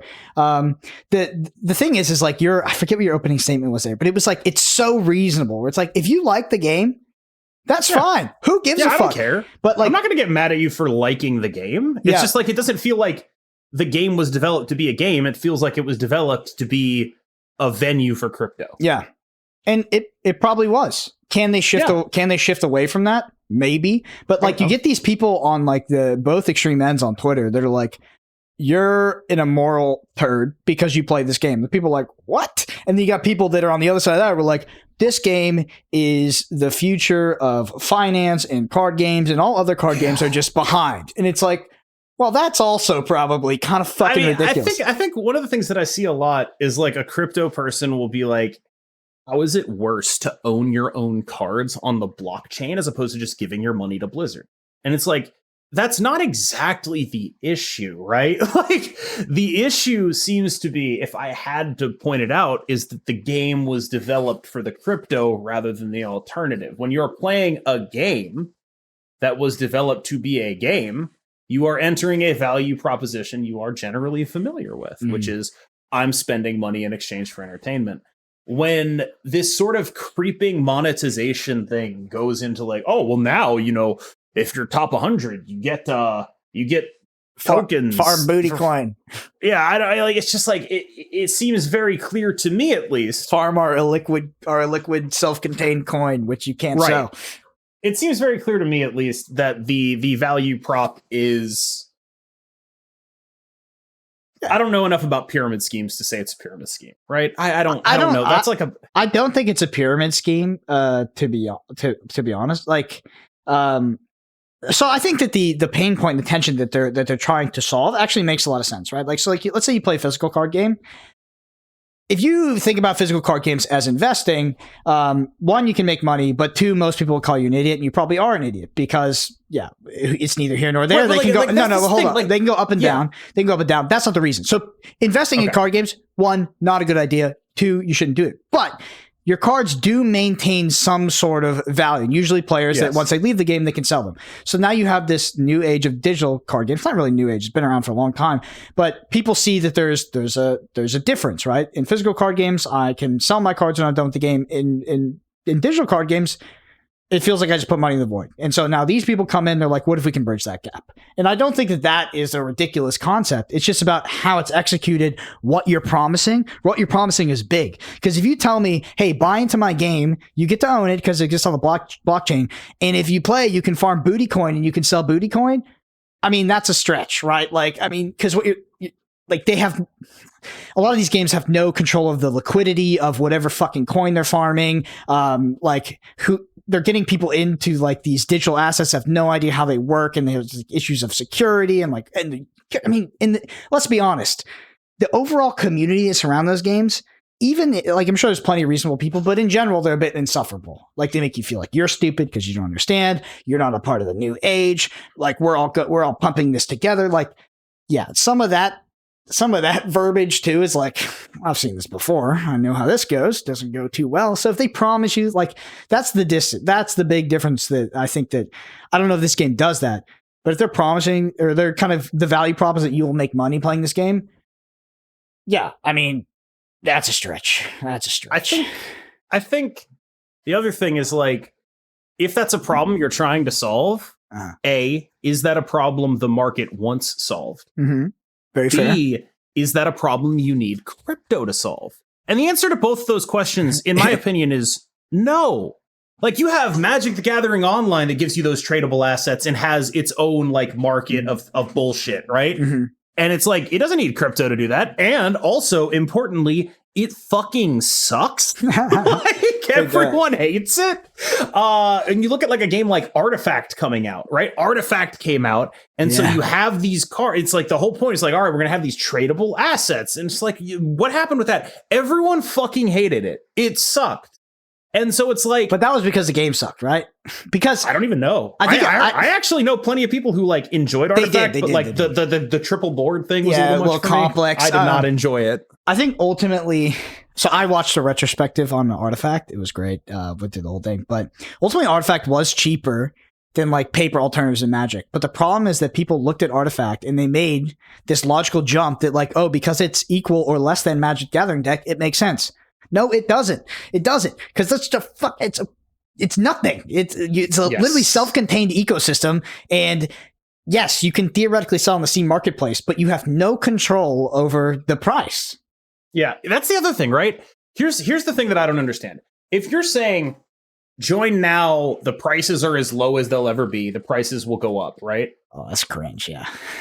What happens when your game starts slowing down in customer acquisition and people start selling their collections?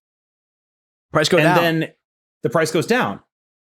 And then you're sitting on these assets that are worth less than you spent for them, when half the reason you joined the game and much of what it was sold to you as was earn money while playing. Should be game first. Like, I think you're fundamentally correct. It should be game first, because let's be real. Let's say in perfect situation, you buy the cards and now you can sell them on an ecosystem when you want to not play the game. That's a decent value prop. Does it work? That's a whole other question. But I do think that is a fundamentally better value prop than, hey, come play our mobile game. We'll extract as much money out of possible, and then it just goes in the void. It is. And then if you quit, it doesn't even matter how much money you spent earlier. But how you execute the better vision or better model of this, I think, is really important. I haven't seen it done correctly. And I think what it gets down to is, honestly, I think the conversation we've had at the end here has been pretty back and forth. Like, we've talked about a lot of the problems from multiple sides.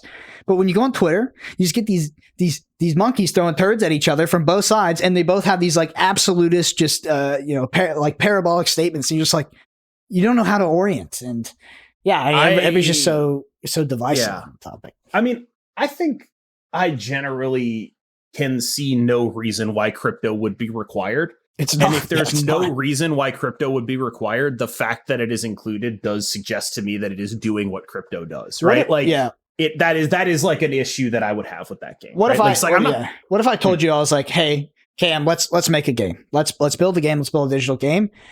We can build a digital game. We can try to raise money, and we can raise X amount doing this, or we can raise 10x plus that if we just slap Web3 onto, or slap NFTs onto. I would say we should not do crypto.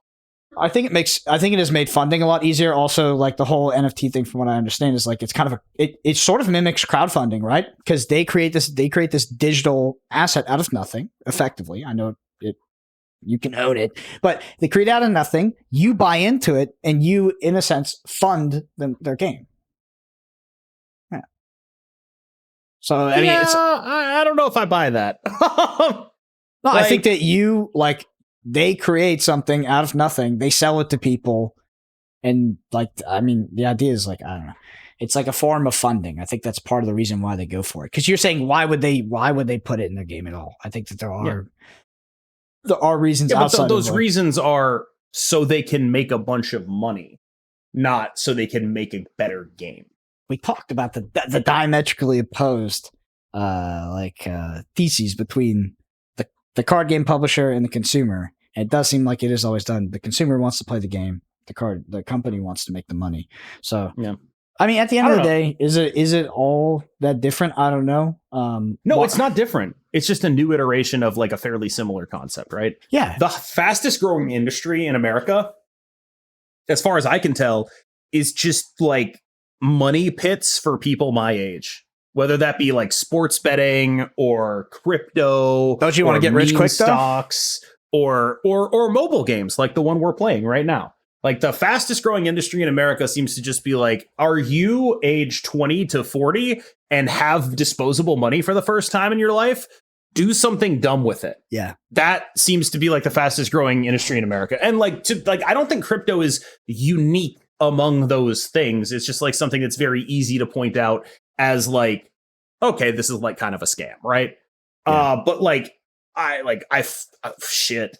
don't think like in a real world, in an ideal world, none of them would be a thing, right? Like these are not. Yeah.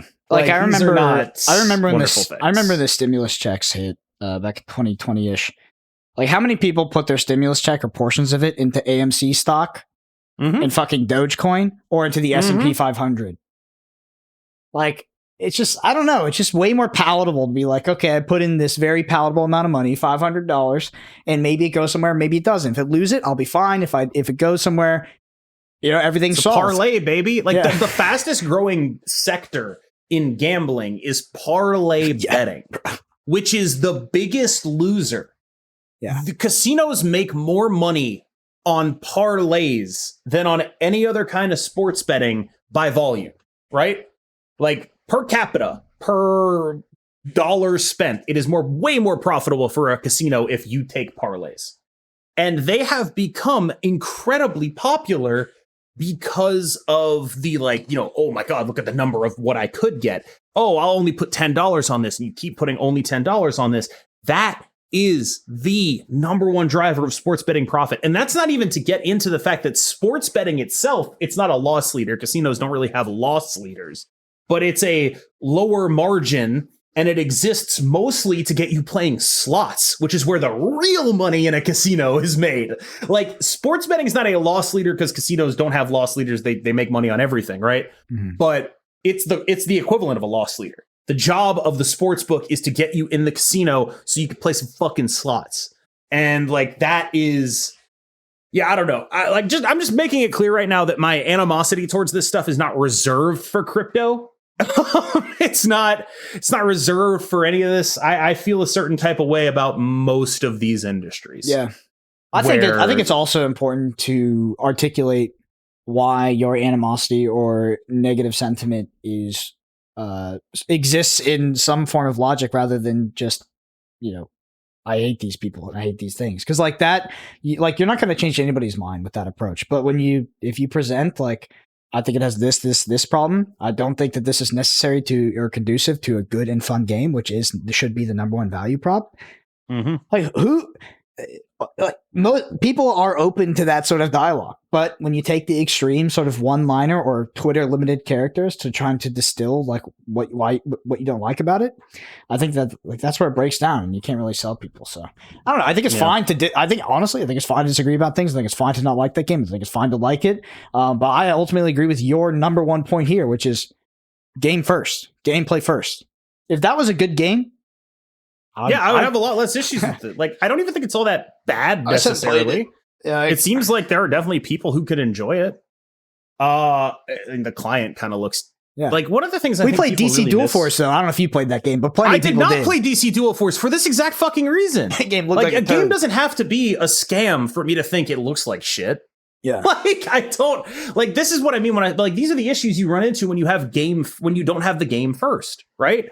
When you're like, oh, like in DC Dual Force's case, it's like, all right, we need to rush to market because there's a boom in this sector right now. We need to get this out there, right? Like there's this, like when you don't have the game as the primary driver, when instead it's like, oh, well, we have this DC license, let's do a game with it, right?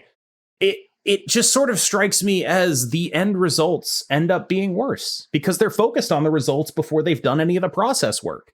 And that's how I feel about a lot of these games coming out, where it's not just the crypto ones. I mean, the crypto ones, it's just very easy to be like, you know, why does crypto need to be here? And then when you follow down that path, it's like, okay, we kind of get what's going on here, right? But it's not just crypto games that are like this. There's a lot of games where it's like, you know, the game isn't first.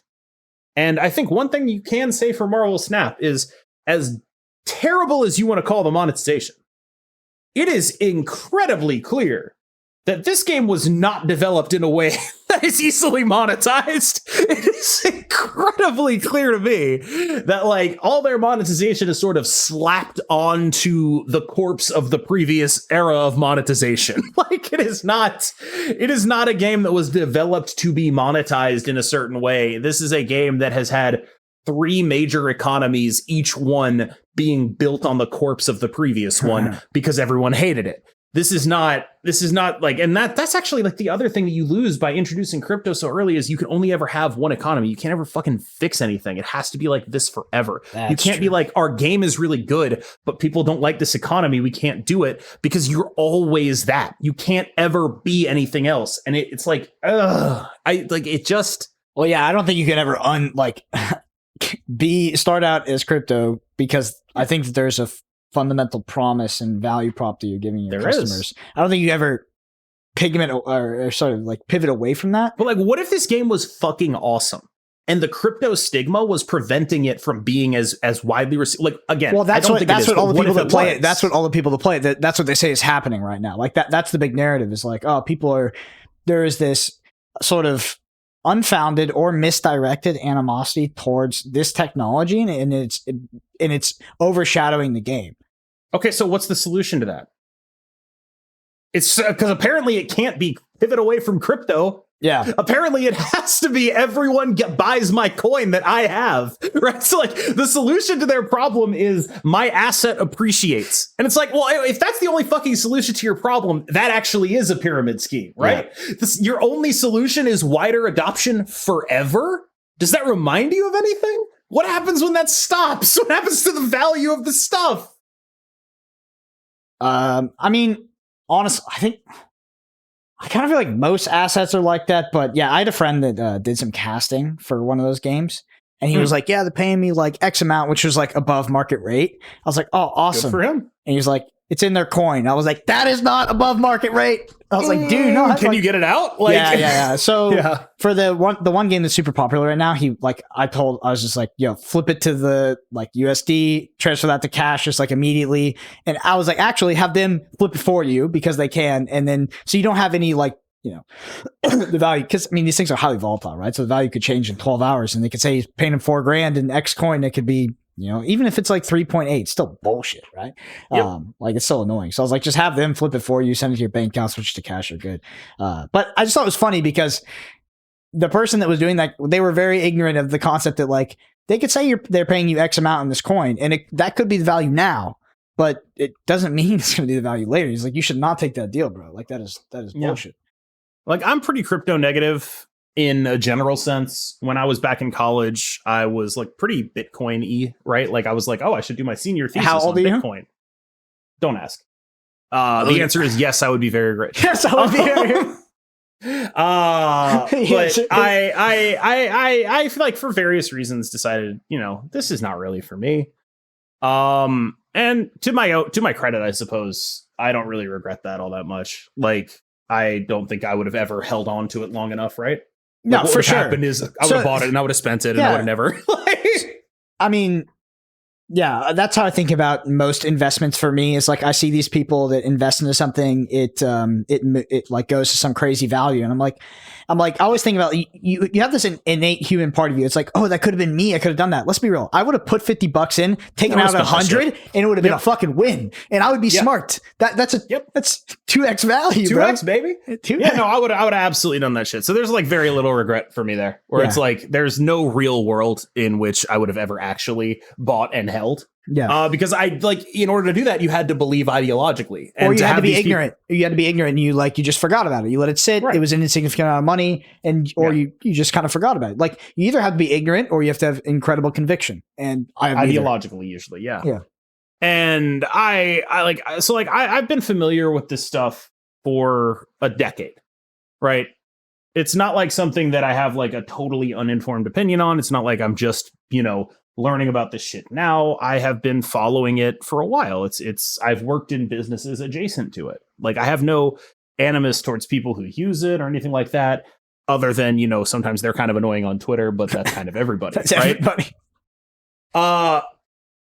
If you're a crypto person, go nuts. I think that's fine.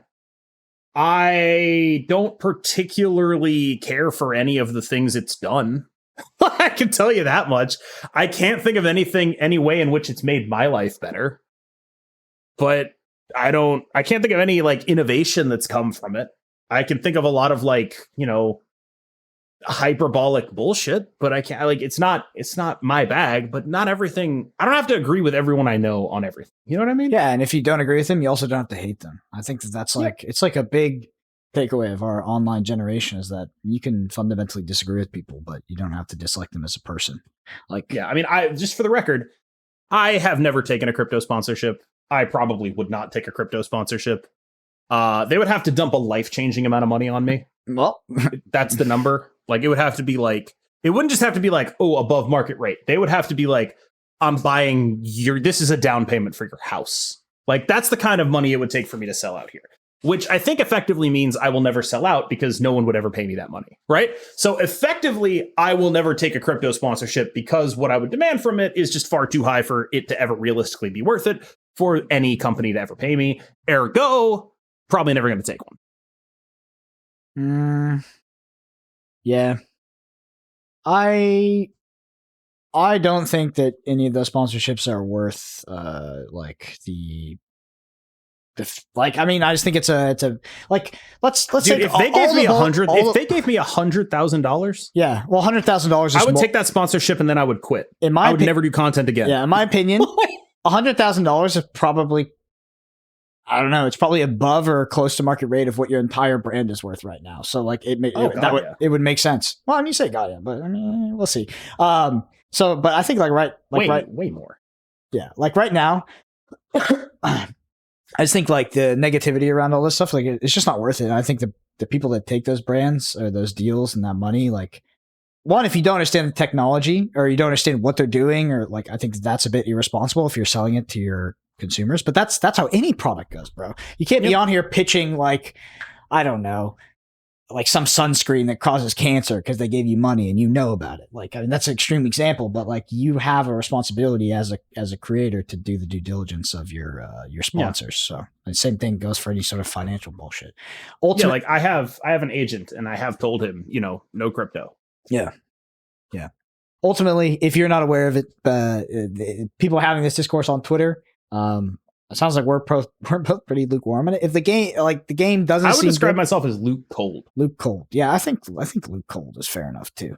Yeah, the game doesn't look good to me. It definitely doesn't look like fucking Hearthstone, which is like people are like it's better than Hearthstone. I'm like, I don't know about that.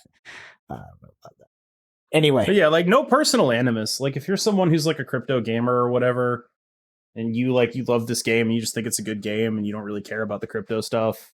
I've got no issues with that. Even if you are someone who's like a crypto person and you're like, I think this is a good investment for me. Mm-hmm. I don't really care. As long as you don't lose people money, I just like, I don't really give a shit. It's just not for me. Yeah. Yeah. Twitter discourses. Yeah. We're going to keep just putting our money into Marvel Snap. We'll see how that goes for us. Oh yeah. At least I know I get a 0% rate of return there. Guaranteed 0%.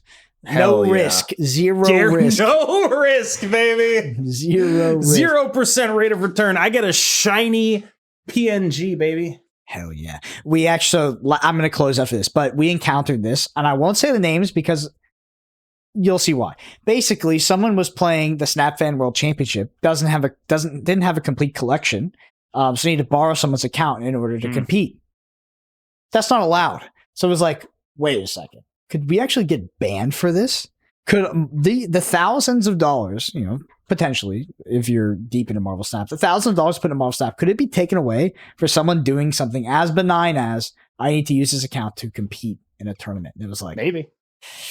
Yeah, it was scary, to be honest. It was like, oh shit, we actually have to think about that. 'Cause that would be a huge loss, like losing your Snap account. Anyway, if you enjoy this podcast, the number one thing you do is leave us a review on Apple Podcasts or Spotify. It helps so much. We're on YouTube at youtube.com/@the_snapshot. Hit that subscribe while you're there. Like I said, that Lorcana podcast I started 2 weeks ago already has more subscribers than this. So what are you guys doing? What are you doing? Twitter. Brendan 2 APG, weeks ago. 2 weeks You're ago. on episode 50? Brendan APG, Cam Best MS. Cam is streaming in the whenever my ADHD-addled brain can manage to do it. Yeah. That's pretty much where I'm at right now. Amen. I've been enjoying this metagame though. Angela is awesome. I love her. Yeah. 100%. All right. Thank you all so much for listening. We'll see you next week.